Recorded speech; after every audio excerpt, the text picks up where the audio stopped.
Assalamualaikum warahmatullahi wabarakatuh. Berjumpa lagi dengan saya Ari Purwasi, pendamping PKH dari Kecamatan Pecalungan, Kabupaten Batang. Teman-teman, kali ini saya dapat tugas modul 5, yaitu mengenai kesejahteraan sosial, disabilitas, dan lansia. Nah, kemudian saya harus menyampaikan di sesi kedua, yaitu mengenai pentingnya kesejahteraan lanjut usia atau lansia. Nah, kemudian langkahnya adalah langkah yang ketiga, yaitu memahami lansia, poin 13 dan 14. Nah, selanjutnya ibu-ibu kita akan melanjutkan poin yang ke-13 dan 14 G. Nah, dalam poin yang ke-13 ini kita akan membahas membuat lembar kerja kedua, yaitu mengenai keterbatasan lansia. Oleh karena itu, nanti kita akan bagi menjadi 3 kelompok. Nah, karena ada 15 orang, maka masing-masing kelompok itu akan terdiri dari 5 orang. Ngaten nggih ibu-ibu nggih. Saya yang bagi atau panjenengan yang memilih anggota kelompoknya masing-masing? Oh, milih piyambak. Nggih, sumangga ibu-ibu. Saya persiapkan bahan bacaannya nggih, karena ini nanti kita akan membaca mengenai kisah nenek A. Nggih, sekedar nggih. Nah, ini bacaannya nggih Bu nggih. Sumangga. Monggo Bu, Amit. Kemudian Amit Bu nggih. Nah, kemudian ibu-ibu di situ nanti ada 3 pertanyaan yang harus panjenengan jawab. Yang pertama adalah 1. Termasuk lanjut usia yang seperti apakah nenek tersebut? Apa ciri-cirinya? Kemudian yang kedua, kelompok apakah nenek tersebut mengalami kekerasan? Jika iya, kekerasan apa yang dilakukan oleh anak atau keluarganya? Kemudian yang ketiga, apa yang dapat dilakukan oleh anak atau keluarga atau orang terdekat jika menghadapi lanjut usia yang demikian. Jadi pertanyaan 1 dijawab oleh kelompok 1, pertanyaan kedua dijawab oleh kelompok 2, dan yang ketiga, pertanyaan ketiga dijawab oleh kelompok 3. Nah, waktu ngobrolnya itu berkisar 10 menit nggih ibu-ibu nggih. Nah, nanti saya juga sudah menyiapkan kertas planonya. Di sini nanti jawaban panjenengan akan saya tuliskan di sini. Ngaten nggih. Nah, semoga ibu-ibu waktunya bisa dimulai dari sekarang. Nah, waktunya sudah habis deh ibu-ibu untuk ngobrolnya. Mari kita bahas satu persatu. Yang pertama, ciri-ciri lanjut usia apa kasus nenek A tersebut? Monggo dari kelompok 1. Oh, sudah berusia 76 tahun, J, betul. Nah, dalam undang-undang ataupun pengertian mengenai lanjut usia, maka nenek A tersebut merupakan lanjut usia tua, yaitu berkisar dari usia 75 sampai 90 tahun. Nah, nenek ini berusia betul tadi J, 76 tahun. Nah, kemudian kelompok 2 monggo. Jenis kekerasan apa yang telah diterima oleh nenek A tersebut? Monggo. 1 Ibu. J. Yang pertama betul sekali tidak dipedulikan. Kemudian nomor malih Bu, kelompok 2 nggih dibentak nggih. Dibentak oleh menantunya. Jahat nemen Bu nggih, mosok menantu wani-wanine bentak. Terus kemudian yang berikutnya menantunya itu tidak bersikap sopan atau tidak dihargai nggih. Terus apalagi Bu? Satu lagi, betul sekali, tidak disiapkan maem dahare. Disiapkan makanan.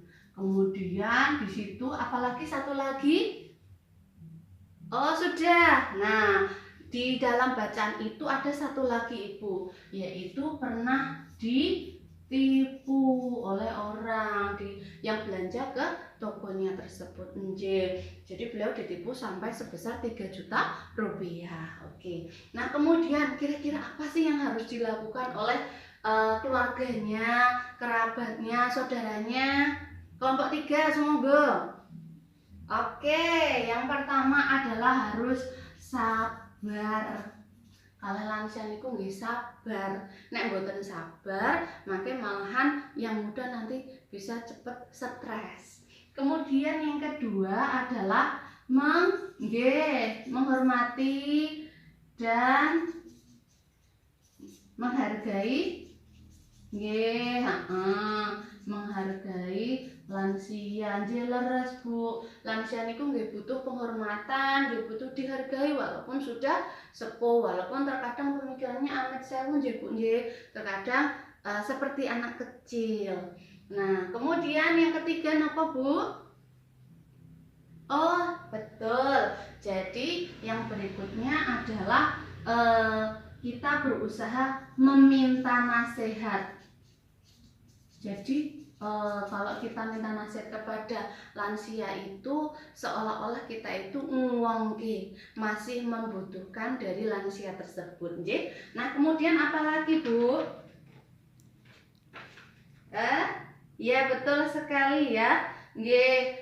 Yang berikutnya itu adalah memberikan kasih sayang. Ini penting banget tuh dan seterusnya. Masih banyak hal-hal yang dapat kita lakukan untuk dalam upaya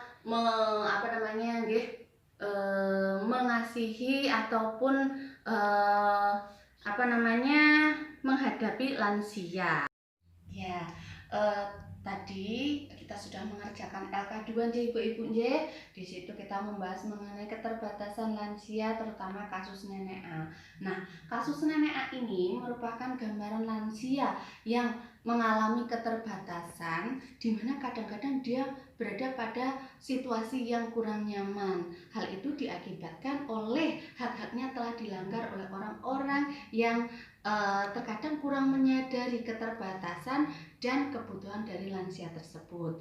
Nah, ibu-ibu, nanti di sini akan saya sampaikan. Jadi kesimpulannya itu adalah 1. Tindakan orang-orang yang merugikan, yang telah melanggar hak-hak dari lansia dan membiarkan itu terjadi, maka itu disebut sebagai penelantaran lansia. Sementara jika lansia itu mengalami hal-hal yang merugikan dan bahkan membahayakan baik fisiknya maupun psikisnya, maka itu disebut sebagai kekerasan terhadap lansia. Lebih jelasnya, mari kita perhatikan flip chart ke-7 dan ke-6 dan ke-7. Pertama kita bahas dulu mengenai penelantaran lansia. Apa sih itu penelantaran lansia? Seperti yang saya sudah sampaikan tadi, penelantaran lansia itu adalah tindakan orang di sekitar lansia yang membiarkan lansia itu tidak terpenuhi hak-haknya sebagai manusia. Contoh, membiarkan lansia tidak makan. Jadi seharian mboten dahar, dinengke mawon, porah madang kono, orang kono, nyopan buruh. Kadang ada yang seperti itu. Tapi ibu-ibu di sini mboten soalnya ibu-ibu di sini kan orangnya kan perhatian kali simbah-simbah. Kemudian yang kedua, membiarkan lansia sakit tidak diperiksa ke puskesmas atau dokter. Porah wis tenggu mono lah raya porah. Diperiksa ya percuma. Kadang ada yang seperti itu Bu. Nah itulah. Kemudian membiarkan lansia kesepian. Jadi terkadang amit sewu banyak sekali kita jumpai di masyarakat, ada yang lansia itu hidup seorang diri, anak-anaknya sami misah. Kenapa? Karena tadi mboten sabar ngadepi kalih lansia. Kemudian yang berikutnya adalah membiarkan lansia pergi sendirian sementara kondisinya sudah pikun, mpun sepuh, mpun kelalenan, dibiarkan kesah piyambak. Nah, di situ Bu, itu disebut sebagai penelantaran. Seharusnya panjenengan putra-putrinya itu selalu mendampingi. Ngoten nggih. Nah, kemudian yang kedua, membiarkan lansia bekerja berat atau keras. Sudah saatnya yang namanya lansia itu sudah beristirahat, bermain bersama cucu-cucunya, bukan ngomong bermain. Nah, kemudian mengusir lansia dari rumah. Terkadang seperti tadi saya sampaikan, konflik antara anak dengan simbahnya atau ibunya yang sudah lansia, sehingga terkadang ambil sewu karena emosi yang tidak bisa dibendung lagi, akhirnya ngusir ibu. Kemudian tidak memberikan kesempatan beribadah. Wes rasa sembahyang barang apa, dia kerak suwe-suwe. Nah, seperti itu. Terkadang kita terlalu meremehkan, dan terkadang kita tidak berniat menyakiti, tetapi omongan yang keluar dari mulut kita itu justru telah menyakiti lansia. Kemudian ditinggal sendiri dalam kurun waktu tertentu. Jadi misalnya ditinggal seminggu, ada lansia di situ di rumah sendirian, ditinggal ke rumah ibu mertua misalnya, karena di ibu mertua ada hajat, ditinggal sendirian selama kurang lebih 3 hari, 4 hari, 5 hari, bahkan mungkin bisa 1 minggu. Itu jangan sampai terjadi, Ibu, karena itu termasuk penelantaran lansia. Kemudian yang berikutnya adalah tidak mempedulikan lansia. Bahasa gampangnya luah sekar. Nah, kemudian kekerasan dan penelantaran terhadap lansia dibagi menjadi pinten, Bu? Nggih, betul sekali sekawan. Pertama, fisik. Fisik itu ya berarti sejak awak, Bu, nggih. Sak jejeke awak niki jenenge fisik. Nah, contohnya ndorong, njewit, terus kemudian ngeplak, Bu, tidak menyediakan makan minum, itu namanya fisik. Kemudian verbal, kata-kata. Ini yang sering sekali terjadi, Bu. Contohnya, ngapa kowe to mirah? Nah, itu adalah menyebut nama. Tidak boleh itu, Bu. Kemudian menghina, wes tobul, tua bangka, dan lain sebagainya. Tolong jangan. Amit sewu, ini saya bukan ngumpat tapi saya memberikan contoh.